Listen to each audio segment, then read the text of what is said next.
जागा नाही आहे, त्यामुळे त्यांची ट्रेन कशी आहे, कोणी मुंबईकडे ओढते तर कोणी बारामतीकडे ओढते, कोणी नागपूरकडे ओढते तर कोणी सोलापूरकडे ओढते.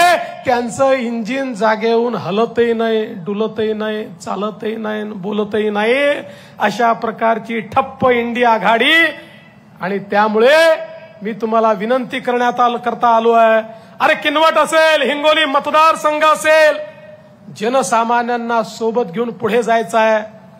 गेले 10 वर्ष देशाचे प्रधानमंत्री माननीय नरेंद्र मोदीजींनी गरीब कल्याणाचा अजेंडा चालवला.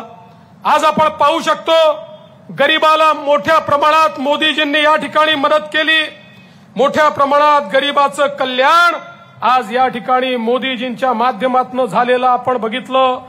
आपण गेल्या 5 वर्षामध्ये 10 वर्षामध्ये या ठिकाणी बघितलं, मोदीजींनी 20 कोटी लोक जे या ठिकाणी कच्च्या घरामध्ये राहत होते, त्या 20 कोटी लोकांना पक्क घर मोदीजींनी दिलं.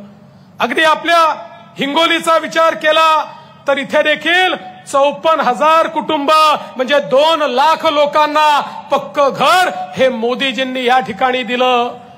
आपण जर बघितलं तर गेल्या 10 वर्षामध्ये मोदीजींनी 55 कोटी घरांमध्ये गॅस सिलेंडर